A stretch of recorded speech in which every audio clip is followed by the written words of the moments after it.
Muy buenas tardes, soy Kimberly Armengol, los saludo con mucho gusto como todas las tardes. Hoy le tenemos algo especial. Vamos a conocer a fondo los delitos informáticos. Por supuesto está con nosotros Andrés Velázquez, él es especialista en seguridad informática. Andrés, qué gusto que estés conmigo. Un gusto, Kim. Gracias por la invitación. ¿Cuáles son los delitos informáticos más importantes? Yo creo que hay que entender que los delitos informáticos son aquellas conductas que afectan de forma directa información contenida en un sistema de información o cuando el medio de comisión es el Internet o las redes.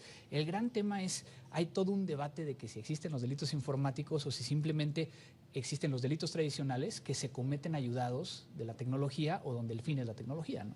Por ejemplo, trata de personas, prostitución infantil, secuestros.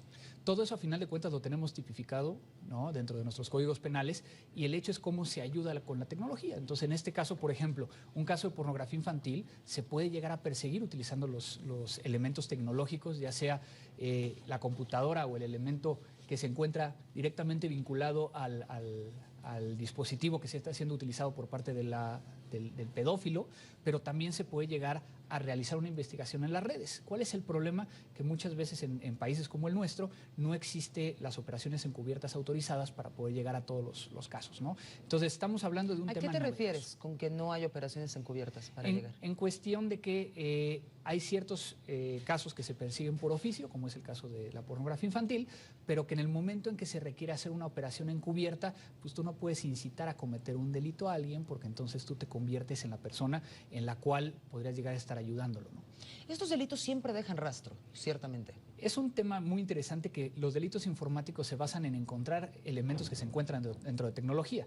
Muchas veces cuando eliminamos información pensamos que ya no existe, cuando puede llegar a ser que exista todavía dentro del dispositivo y ser un elemento de prueba que pueda ser presentado ante las autoridades. Hay casos muy tristes, por ejemplo, una chica, no me acuerdo si era Estados Unidos, si era Canadá, la muchacha se suicidó porque le habían tomado fotografías pornográficas y el tipo las replicaba en toda clase de redes. ¿Qué puede hacer una persona que enfrenta esta situación? Lamentablemente lo que hay que ver primero es el poder llegar a identificar que está tipificado en el país.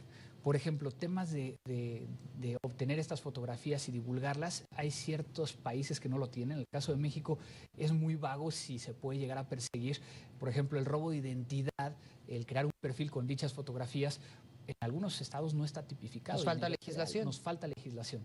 Sin embargo, entonces hay que buscar la forma correcta para poder llegar a, utilizando otro tipo de delito, el presentar las pruebas para poder llegar a encontrar a los responsables. El otro día leía un artículo que hablaba que todo lo que tú dejas en Google deja rastro por todos lados, que tú crees que tienes una cuenta y en realidad el buscador sabe tus preferencias, con quién te comunicas, quién eres, dónde estás, hasta tu geolocalización. ¿Qué cuestiones podríamos tener nosotros para prevenir en la medida de lo posible el robo de identidad y también que estos datos personales se esparzan?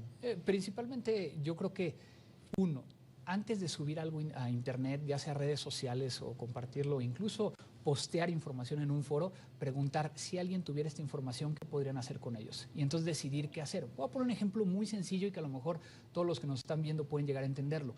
Como padres de familia muchas veces tomamos fotografías de nuestros hijos afuera de la escuela vestidos con el uniforme. Ya les dijimos dónde van a la escuela. Ya dijimos, y a lo mejor ponemos ahí los nombres de los muchachos o el nombre de los niños e incluso tagueamos o etiquetamos a los padres de familia. Estamos dando demasiada información que a lo mejor era mucho más fácil agarrar la imagen, colocarla dentro de un correo electrónico y enviarlo a los seres queridos en vez de postearlo al internet que todo el mundo lo puede llegar a ver. Esta información nunca se borra. Ciertamente, o sea, cuando tú ya lo publicas, pierdes el control absoluto. Pues a final de cuentas es como si yo ahorita imprimiera algo y lo dejara aquí en la calle, ¿no? Alguien lo podría llegar a tomar y replicarlo de tal forma que entonces tengamos mucho cuidado y pensemos utilizando algo que yo llamo el sentido común digital. Si no lo hacemos en la vida real, ¿por qué hacerlo en la digital? Claro. ¿Qué medidas de prevención nos puedes dar, por ejemplo, para el uso de redes, Facebook, Twitter, Instagram? A final de cuentas yo creo que todo se centra en dos cosas. Uno, el hecho de qué compartimos y el otro de cómo cuidamos la cuenta. El hecho de cambiar las contraseñas, tener la famosa doble autenticación, que no nada más colocando una contraseña, sino que nos envíe un mensaje o que nos alerte de alguna forma que alguien quiere llegar a tener acceso. Estamos hablando de un tema que a lo mejor muchos dirían, es que es muy difícil aprenderse una contraseña. El problema muchas veces es de que no estamos acostumbrados a crear contraseñas o acordarnos de dichas contraseñas. Existen herramientas donde entonces puedes tener un administrador de contraseñas, te aprendes una y adentro del administrador tienes todas las demás. Que sugieren que sea alfanumérica y con ciertos caracteres, ¿no? El tema es de que ahí ya estamos hablando de un tema tecnológico. Si es una contraseña a lo mejor de 8 caracteres, todos en minúscula, basta a lo mejor un día de estar tratando todas las opciones para poder llegar a entrar. Todas las personas que son víctimas de algún tipo de ciberdelito, ¿qué es lo que tienen que hacer? Porque no sabemos a dónde acudir. O sea, uno piensa, voy a llamar a la policía, tal vez voy al Ministerio Público. ¿Qué es lo que procede? Particularmente nosotros dentro de Mática, que somos el primer laboratorio de investigación de delitos informáticos de América Latina, normalmente atendemos empresas. A nivel personal es importante poder llegar a ubicar cuál es la autoridad local que puede llegar a perseguirlo y muy importante aún, el saber si se puede llegar a perseguir. Por ejemplo, el clásico caso de que me hackearon mi Facebook.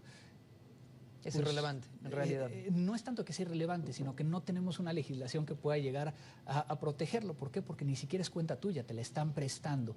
Y aún así, también tenemos el tema de la burocracia, ¿no? El tema de jurisdicciones y demás, que en este caso, en el caso de Facebook, es necesaria una orden judicial, tratado de cooperación mutua, tardan entre un año y medio en poder llegar a recibir la información. Todavía estamos en pañales en ese sentido. Hay mucho en que trabajar, no estamos perdidos, pero yo creo que lo importante es poder llegar a comunicar qué es lo que está sucediendo en estos temas y que la gente vaya entendiendo cómo manejar su información de tal forma que no caiga en estas situaciones. Andrés Velázquez, te agradezco mucho que hayas estado con Muchas nosotros.